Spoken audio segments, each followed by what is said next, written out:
हम कुसुम झा एकटा लघुकथा छोट छिन खिस्सा कहै छी जे अगल बगल समाज सबमे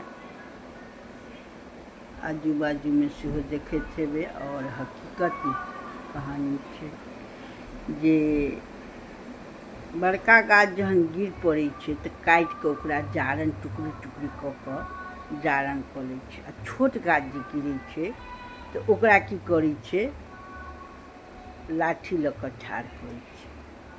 तहिना होइ छै गरीब आदमीके अहाँके देखैत हेबै जे ओकरा पैघ आदमी पाइ कौड़ी सब चीज दै छै, लेकिन जखन गरीब आदमी दिक्कतमे फँसै छै, ओकरा पाइ नहि रहै छै तऽ ओकरा उपहास उड़बै छै, ओकरा खराब कहत, ओकरा ई कहत, ओकरा बहुत रङ्गके कमेंट करै छै, ओकरे खराब कहत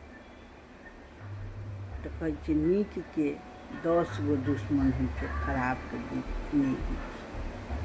तऽ ई कहानी जे छै से बहुत जगह देखैत हेबै।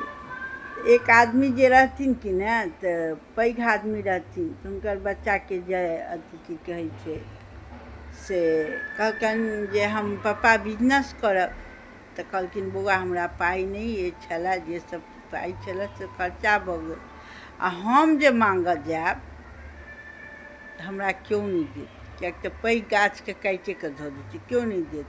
हम सबके दै छलियै, हम सबके दै छलियै, लेकिन हमरा केओ नहि देत। आ ई हकीकतमे होइ छै, हम सबके दऽ दै छी, हमरा सबसँ आबऽ केओ माँगऽ तऽ हमसब ओकरा बेगरता, लेकिन अगर हमरा सबके बेगरता लागत तऽ हमसब जे मँगबै तऽ हमरा पाइ की देत, हमरा सबके 10 रङ्गके मुँहे चमका देत। हमहूँ सब देखै छी ई बात और सही बात छै। कहलकै बौआ हमरा केओ नहि देत। अहिना कहलकै जाकऽ तू देखी माँगि कऽ, गेलै माँगऽ तऽ ओकरा सङ्गे केओ नहि देलकै,